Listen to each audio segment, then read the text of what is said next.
ancien chef de cabinet de Trump. Mark Meadows aurait offert un témoignage accablant contre l'ancien président au procureur spécial Jack Smith en échange d'une immunité. C'est ce que rapporte ABC News. Eh bien, Wolf, CNN avait précédemment rapporté que Mark Meadows avait témoigné devant un grand jury fédéral enquêtant sur l'ancien président Trump. Maintenant, nous en apprenons davantage sur ce qu'il aurait dit aux enquêteurs. Selon des rapports, il s'est entretenu avec les enquêteurs à 3 reprises au cours de l'année écoulée, et leur a déclaré que dans les semaines suivant l'élection de 2020, il avait dit à Trump que ces allégations de fraude électorale significative étaient infondées. C'est une rupture si significative avec la rhétorique de l'ancien président Trump. C'est également une rupture significative avec ce que Meadows a dit publiquement, y compris dans un livre qu'il a écrit parce qu'il disait vouloir, je cite, « rétablir la vérité ». Alors, je dois vous parler d'un témoignage qui vient de tomber et qui est en train de déchirer le monde de Trump. Et je n'exagère pas en disant que cela pourrait être la chose la plus dommageable que nous ayons vue jusqu'à présent, parce que Mark Meadows, l'ancien chef de cabinet de Trump, le type qui était avec lui chaque jour pendant les derniers mois de son premier mandat, a témoigné sous serment et décrit des choses qui font paraître tout ce que Trump a jamais dit sur le 6 janvier et l'élection de 2020 comme un mensonge complet et total. Qu'il n'a jamais vu aucune preuve de fraude qui aurait empêché le maintenant président Joe Biden d'entrer à la Maison-Blanche et qu'il est d'accord pour dire qu'il s'agissait de l'élection la plus sûre de l'histoire des États-Unis. Paula, cela ressemble à des nouvelles vraiment bien plus mauvaises pour Trump dans ses batailles juridiques en cours. Dites à nos téléspectateurs ce que cela signifie pour l'ancien président. C'est l'un des développements les plus significatifs de toute cette enquête. Allons. Vous voyez ce qui se passe ici? C'est l'ultime initié. C'est le type qui avait plus d'accès à Trump que presque n'importe qui d'autre dans toute l'administration. Et il ne coopère pas seulement avec les enquêteurs. Il détruit toute la défense de Trump. Chaque affirmation de Trump selon laquelle il ne savait pas ce qui se passait le 6 janvier. Chaque dénégation sur le fait d'avoir ordonné aux gens de renverser l'élection. Chaque histoire sur les documents classifiés traités correctement. Meadows contredit tout cela sous serment avec une connaissance directe. Et la tempête juridique que cela crée est sans précédent dans l'histoire politique américaine moderne. Laissez-moi vous détailler ce à quoi Meadows a réellement témoigné, car les détails sont véritablement stupéfiants. Selon les rapports sur son témoignage, Meadows était présent lorsque Trump a activement ordonné des efforts pour renverser les résultats de l'élection de 2020. Pas suggéré, pas laissé entendre, ordonné. Des instructions directes du président des États-Unis pour renverser une élection qu'il avait perdue. C'est ce que Trump nie depuis 5 ans. Il a dit qu'il voulait juste enquêter sur la fraude. Il a dit qu'il ne faisait que poser des questions. Il a dit qu'il n'avait jamais demandé à qui que ce soit de faire quoi que ce soit d'inapproprié. Et maintenant, son propre chef de cabinet témoigne sous serment que Trump a donné des ordres directs pour renverser les résultats. Ce n'est pas poser des questions. Ce n'est pas enquêter sur la fraude. C'est tenter de subvertir la démocratie. Et Meadows dit qu'il a vu se produire. Mais c'est pire, bien pire, parce que Meadows a aussi témoigné de ce qui s'est passé le 6 janvier même, pendant que le Capitole était attaqué. Selon ses déclarations sous serment, Trump est resté assis devant la télévision et a regardé la violence se dérouler. Il a vu ses partisans franchir les barricades. Il les a vus briser les vitres et se battre avec la police. Il les a vus envahir les couloirs du Congrès à la recherche de parlementaires à affronter. Et il a refusé d'agir, refusé d'appeler la garde nationale, refusé de dire à ses partisans de rentrer chez eux, refusé de faire quoi que ce soit qui puisse arrêter l'attaque. Il a juste regardé pendant des heures, pendant que le siège de la démocratie américaine était saccagé par une foule qu'il y avait envoyée. Ce n'est pas un échec du leadership. C'est de la complicité. C'est un président qui a vu exactement ce qui se passait et a choisi de laisser continuer. Le témoignage sur les documents classifiés ajoute une autre couche de catastrophe à tout cela. Meadows n'a pas seulement parlé du 6 janvier et de l'élection. Il a également fourni des preuves cruciales sur la façon dont Trump a traité les documents classifiés après avoir quitté ses fonctions. Et selon son témoignage, la mauvaise gestion était routinière et flagrante. Trump montrait des documents classifiés à des personnes qui n'étaient pas autorisées à les voir, chez lui, de façon décontractée, comme s'il ne s'agissait pas de certains des secrets les plus sensibles du gouvernement américain. Comme si les règles sur qui pouvait voir quoi ne s'appliquaient tout simplement pas à lui. Cela corrobore ce que Jack Smith a affirmé dans l'affaire des documents. Cela corrobore les preuves que Trump a sciemment et volontairement violé les lois sur les informations classifiées. Et cela vient de quelqu'un qui était présent, qui a vu cela se produire, qui peut en témoigner sous serment.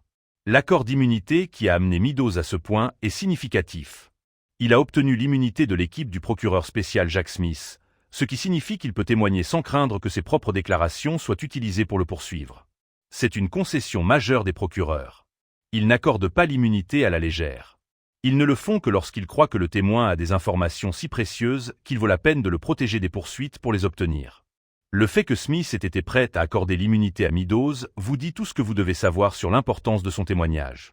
Les procureurs pensaient que ce que Meadows pouvait leur dire était plus précieux que toute affaire qu'ils pourraient intenter contre Meadows lui-même.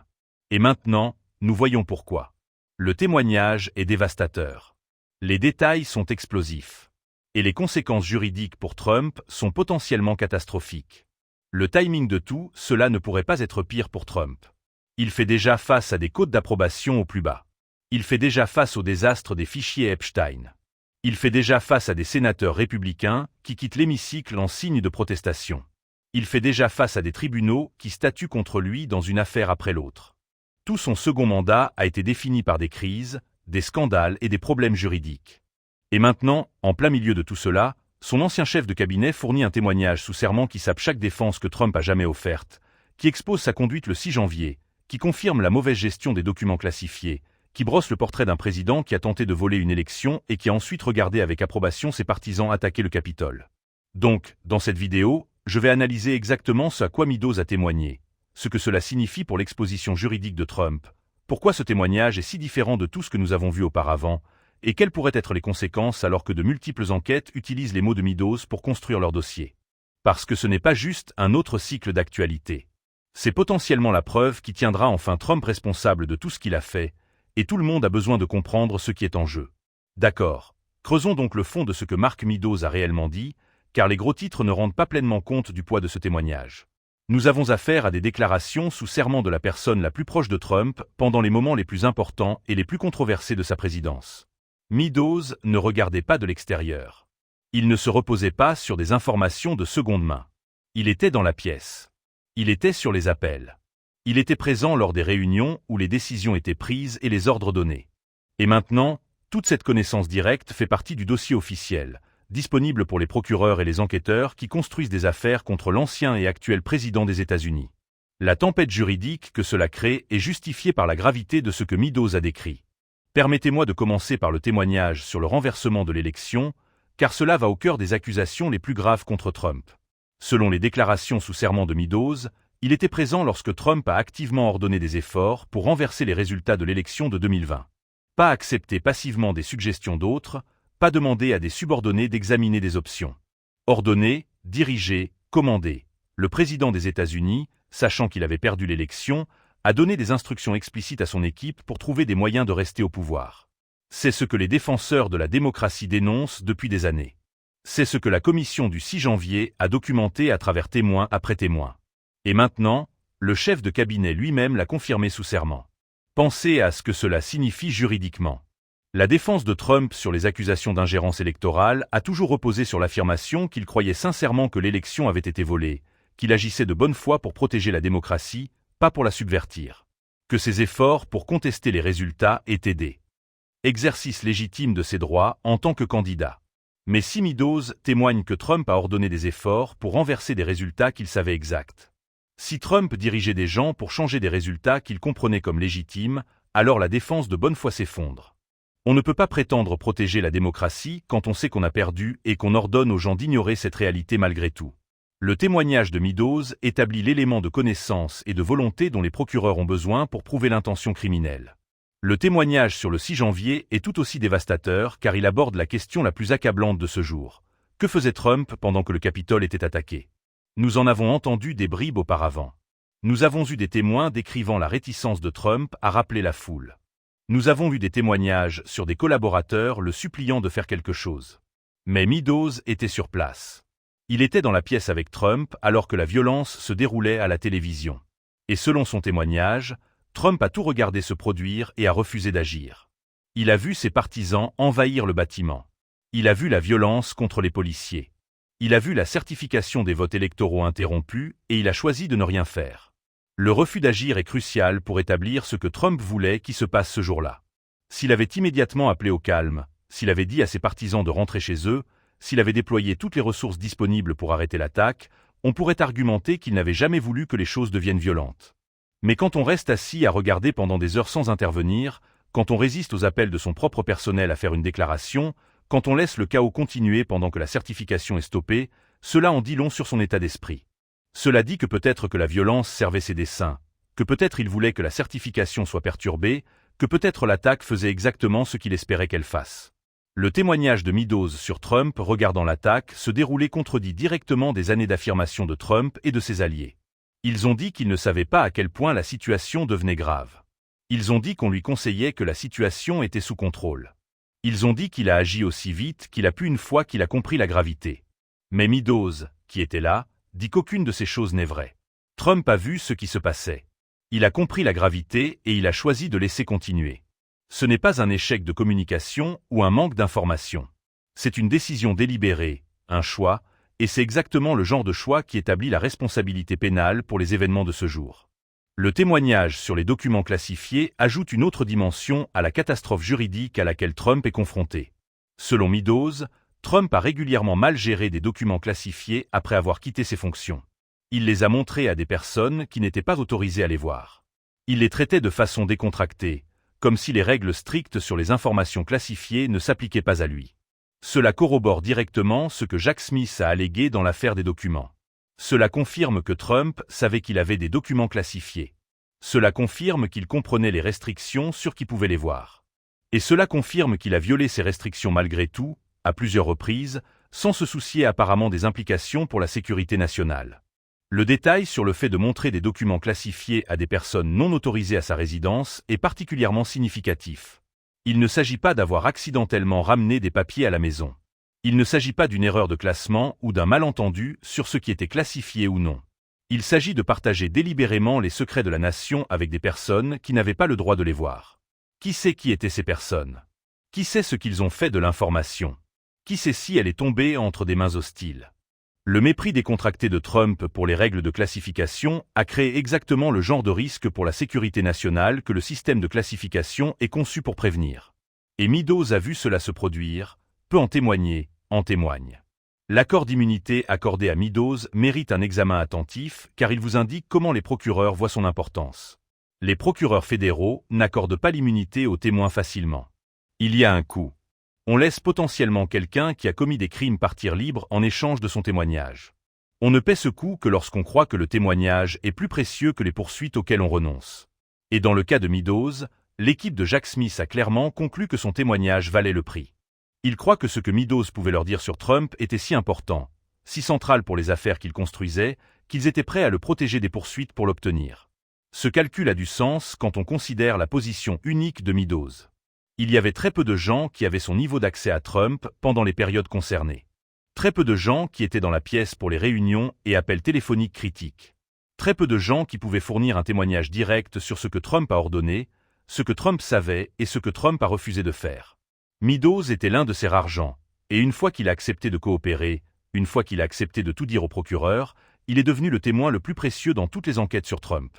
Son témoignage n'est pas juste un point de données parmi d'autres. C'est le témoignage de la personne la plus proche de l'action. La métaphore de la tempête juridique est appropriée car le témoignage de Meadows touche toutes les enquêtes majeures impliquant Trump. L'affaire du 6 janvier, Meadows peut témoigner sur les ordres de Trump de renverser l'élection et son refus d'arrêter la violence. L'affaire des documents classifiés, Meadows peut témoigner sur la mauvaise gestion et les divulgations non autorisées. Les diverses enquêtes étatiques sur l'ingérence électorale, Meadows peut témoigner sur les campagnes de pression et les ordres directs de Trump. Chaque procureur construisant une affaire contre Trump a maintenant accès aux déclarations sous serment du chef de cabinet. Ils peuvent utiliser les mots de Meadows dans les actes d'accusation et les présentations au procès. Ils peuvent l'appeler comme témoin pour corroborer d'autres preuves. Le témoignage est comme une clé qui ouvre plusieurs portes simultanément. Les implications politiques sont tout aussi significatives. Trump a passé des années à construire un récit sur des soldats loyaux qui ne le trahiraient jamais. Il a cultivé une image de soutien inébranlable de son cercle intime. Il a rejeté chaque témoin coopérant comme un menteur ou un traître essayant de sauver sa peau. Mais Meadows est différent. Meadows était le chef de cabinet. Meadows était avec Trump chaque jour. Meadows a défendu Trump publiquement pendant des années. Quand quelqu'un comme ça retourne sa veste, quand il passe de soldat loyal à témoin coopérant, cela change le récit. Cela fait réfléchir d'autres témoins potentiels sur la coopération. Cela rend les alliés restants de Trump nerveux sur ce qui pourrait encore sortir. Cela crée des fissures dans le mur du silence que Trump a tenté de maintenir autour de son cercle intime. Le public assimile tout cela en temps réel. Chaque nouvelle révélation du témoignage de Meadows est rapportée, analysée et débattue. Les électeurs entendent parler de Trump regardant l'attaque du Capitole sans agir. Ils entendent parler d'ordre de renverser l'élection. Ils entendent parler du partage décontracté de documents classifiés. Et si la base de Trump peut rejeter tout cela comme de fausses nouvelles ou de la persécution politique, les électeurs indécis l'entendent différemment. Les indépendants l'entendent différemment. Les gens qui ne sont pas enfermés dans des récits partisans forment des impressions basées sur ce qu'ils apprennent. Et ce qu'ils apprennent de l'ancien chef de cabinet de Trump lui-même est accablant. D'accord. Alors, résumons les points clés, car le témoignage de Meadows représente un tournant dans les diverses enquêtes sur Trump. Ce n'est pas juste un autre témoin disant des choses dommageables.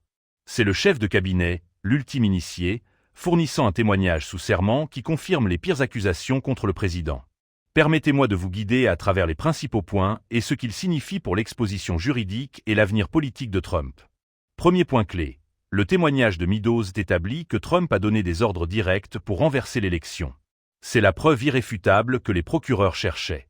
Pas des suggestions, pas des allusions. Des ordres directs du président à ses subordonnés pour trouver des moyens de rester au pouvoir malgré la défaite. Cela élimine toute défense basée sur le fait que Trump ne faisait que poser des questions ou explorer des options de bonne foi. Quand on ordonne aux gens de renverser une élection qu'on sait avoir perdue, ce n'est pas poser des questions.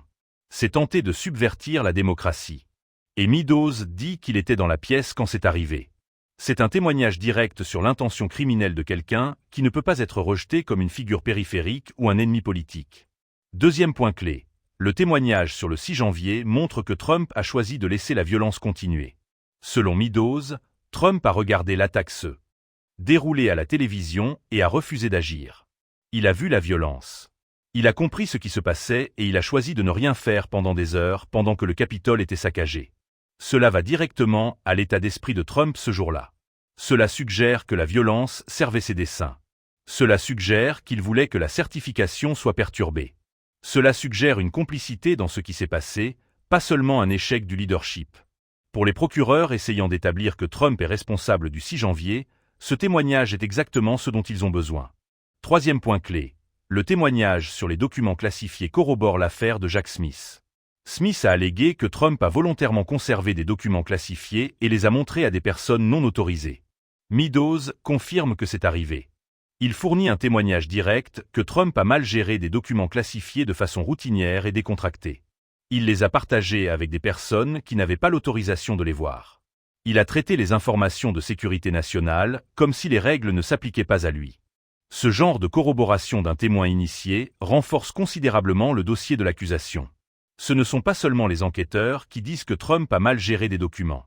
C'est son propre chef de cabinet qui le confirme. Quatrième point clé. L'accord d'immunité signifie que les procureurs croient que Meadows dit la vérité. Les procureurs fédéraux n'accordent pas l'immunité à la légère. Ils ne le font que lorsqu'ils croient que le témoignage est si précieux qu'il vaut la peine de protéger le témoin des poursuites. Le fait que l'équipe de Jack Smith ait accordé l'immunité à Meadows vous dit qu'ils croient que son témoignage est crédible et important. Ils ont évalué ce qu'il a à dire. Ils ont évalué sa fiabilité en tant que témoin, et ils ont conclu que le protéger en valait la peine à cause de ce qu'il peut fournir. Ce genre de confiance des procureurs en un témoin compte lorsque les affaires vont au procès. Cinquième point clé. Le revirement de Meadows représente une fissure dans le cercle intime de Trump qui pourrait encourager d'autres. Quand le chef de cabinet coopère avec les procureurs, cela envoie un message à tous les autres. Cela dit que la coopération est possible, que le mur du silence n'est pas impénétrable, que les gens peuvent retourner leur veste et s'en sortir. D'autres témoins qui auraient pu hésiter, inquiets des représailles ou des conséquences sociales, pourraient maintenant voir Meadows comme un exemple. Si le chef de cabinet peut parler, n'importe qui peut parler. Et les procureurs adorent l'élan. Une fois qu'un témoin majeur retourne sa veste, d'autres suivent souvent. Meadows pourrait être la première domino d'une réaction en chaîne qui fait tomber toute la structure du silence et du déni. Sixième point clé. Le témoignage sape chaque défense que Trump a offerte. Pendant des années, Trump a affirmé qu'il n'avait ordonné à personne de renverser l'élection. Meadows dit qu'il l'a fait. Trump a affirmé qu'il a agi rapidement une fois qu'il a compris que le 6 janvier devenait violent. Meadows dit qu'il a regardé pendant des heures sans agir. Trump a affirmé que les documents classifiés étaient traités correctement. Meadows dit qu'ils ont été montrés à des personnes non autorisées. Chaque défense, chaque excuse, chaque explication de Trump est directement contredite par le témoignage sous serment de son propre chef de cabinet. C'est une position incroyablement difficile pour n'importe quel accusé. Quand vos propres gens témoignent contre vous, quand le récit de l'initié contredit tout ce que vous avez dit, votre crédibilité est détruite. 7e point clé. Les retombées politiques s'étendent aux élections de mi-mandat de 2026 et au-delà. Chaque candidat républicain va devoir répondre à des questions sur le témoignage de Meadows. Croit-il le chef de cabinet ou croit-il Trump? Pense-t-il que Trump a ordonné des efforts pour renverser l'élection ou pas? Pense-t-il que Trump a refusé d'arrêter la violence du 6 janvier ou pas? Ce sont des questions sans issue favorable. Se ranger du côté de Meadows aliène la base de Trump. Se ranger du côté de Trump signifie nier le témoignage sous serment de quelqu'un qui était dans la pièce. La stratégie politique intelligente pourrait être d'éviter complètement le sujet, mais cela devient plus difficile à mesure que les preuves s'accumulent et que le témoignage devient plus accablant. Alors, où tout cela finit-il? Quelle est la trajectoire à partir d'ici? Le témoignage de Meadows sera central dans toutes les procédures juridiques à venir. Il sera cité dans les documents judiciaires. Il sera cité lors des procès. Il sera le fondement des accusations et des condamnations. Les procureurs ont maintenant le récit sous serment du chef de cabinet sur ce que Trump a ordonné et ce que Trump savait. C'est le genre de témoignage d'initié qui fait les affaires, qui persuade les jurés, qui établit la culpabilité au-delà de tout doute raisonnable. La tempête juridique que Meadows a déclenchée ne va pas s'éteindre rapidement. Chaque nouveau détail qui émerge, chaque nouvel aspect de son témoignage qui devient public ajoute du combustible. Les enquêteurs du 6 janvier ont son récit. Les procureurs des documents classifiés ont son récit. Les enquêteurs étatiques en Géorgie et ailleurs ont son récit. Tous ses fils sont maintenant connectés par le témoignage de Meadows. Tous sont renforcés par sa coopération, et tous se dirigent vers des conclusions de plus en plus dangereuses pour Trump. Les options de Trump pour répondre à cela sont limitées. Il peut attaquer Meadows, le traiter de menteur et de traître, mais c'est difficile à vendre quand Meadows était le chef de cabinet et témoigne sous serment avec immunité. Il peut affirmer que le témoignage est politiquement motivé, mais Meadows est un républicain qui a servi loyalement pendant des années. Il peut essayer de détourner l'attention avec d'autres histoires. Mais le témoignage de Meadows continue de percer. Il n'y a pas de manipulation facile. Il n'y a pas d'explication simple. Le chef de cabinet dit au procureur et au public que Trump a fait exactement ce dont on l'accuse. Et ce témoignage ne va pas disparaître. Les fractures que cela crée dans la coalition politique de Trump sont significatives. Certains supporters resteront avec Trump quoi qu'il arrive, rejetant Meadows comme un autre traître de l'État profond. Mais d'autres, particulièrement ceux qui ne sont pas pleinement engagés envers Trump personnellement, trouveront le témoignage troublant. Quand votre propre chef de cabinet témoigne contre vous sous serment, ce n'est pas quelque chose qu'on peut facilement balayer d'un revers de main. Ce n'est pas quelque chose qu'on peut rejeter comme de fausses nouvelles. C'est quelqu'un qui était là, qui a tout vu, qui a toutes les raisons de connaître la vérité, disant publiquement que Trump a franchi des lignes qui n'auraient jamais dû l'être. Continuez à suivre cette histoire. Restez attentif à ce que Meadows a témoigné et à ce qui vient ensuite, car c'est le moment où le témoignage d'un initié fournit enfin les preuves que les enquêteurs recherchaient. Les ordres de renverser l'élection. Le refus d'arrêter la violence du 6 janvier. La mauvaise gestion décontractée des documents classifiés. Tout est maintenant consigné, attesté sous serment par la personne la plus proche de Trump pendant les moments les plus critiques. C'est à cela que ressemble la responsabilité quand elle arrive enfin. Pas soudaine ou dramatique, mais implacable. Témoin par témoin, témoignage par témoignage, révélation par révélation, jusqu'à ce que la vérité soit impossible à nier et les preuves impossibles à expliquer. Meadows a fourni ses preuves. Il a tout dit au procureur. Et la tempête juridique que son témoignage a déclenchée va brûler les défenses de Trump et potentiellement sa présidence. Les conséquences arrivent. Peut-être pas aujourd'hui, peut-être pas ce mois-ci, mais elles arrivent. Et le témoignage de Meadows en est une raison majeure. Je vous dis à la prochaine.